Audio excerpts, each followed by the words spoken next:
त्याला फरक पडत नाही, मात्र आपलं नुकसान होत राहील. प्रबोधनाचे बाळकडू त्याला लहानपणापासूनच मिळाले. तेव्हापासून आपोआपच त्याचे पाय जनसेवेकडे वळाले. इतिहास, भूगोल, कडवट मराठीचे कट्टर विचार त्याच्या मनात घरसंस्कारातून पेरले. कला, संगीत, संस्कृती, महाराष्ट्र प्रेम आपोआपच त्याच्या धमन्यातून बहरले.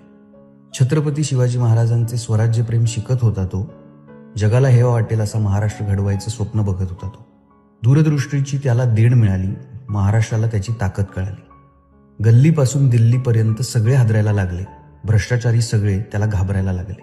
तरुण, तडफदार, प्रामाणिक, तेजस्वी तो. भ्रष्ट राजकारण्यांना डोळ्यात सल्ला तो. बदनामी उगाच त्याची सुरू केली. महाराष्ट्राच्या मनात त्याच्याबद्दल शंका निर्माण केली. ह्या उपऱ्यांच्या षडयंत्राचा त्याला फरक कधी पडला नाही. अन्यायाविरुद्ध लात मारायला तो कधीच कमी पडला नाही. आधी राज्यात त्याच्यावर जळणारे होते, मग देशभरात गाजू लागला तो. बुजुर्ग भ्रष्ट मंडळी, बलाढ्य पक्ष त्याला ऐकून शर्मेनं लाजू लागला हो. देशातल्या त्या भ्रष्ट सगळ्यांनी मिळून केले खूप कट. म्हणाले त्याला लावूयात वळवून, टाकूयात ठेचून. पण भाऊ होते महाराष्ट्र हिताची तलवार घेऊन. कट पाडले हाणून, भ्रष्टांना लावले पळवून, सगळ्यांच्या नाकावर टिच्चून. संकट कितीही आली तरी तो काही घेतला वसा टाकणार नाही. महाराष्ट्राच्या उरावर कोणा उपऱ्याला तो हात काय, साधं बोट लावू देणार नाही.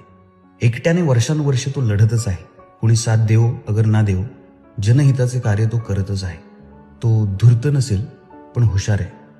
गुंड नसेल पण नडणार आहे. मराठी माणसासाठी हात जोडणार आहे. वेळ प्रसंगी मुस्काट फोडणार आहे. ह्या खेपेला त्याला यश मिळेल की अनुभव, देवास ठाऊक काय होणार आहे. पण आपल्या साथीने त्याला महाराष्ट्रद्रोह्यांना आडवे जाण्याचे बळ नक्की मिळणार आहे. वेळ अजून गेली नाही. त्याच्या पाठी महाराष्ट्रासाठी उभे राहूया. शर्यत अजून संपली नाहीये, कारण तो अजून जिंकला नाहीये.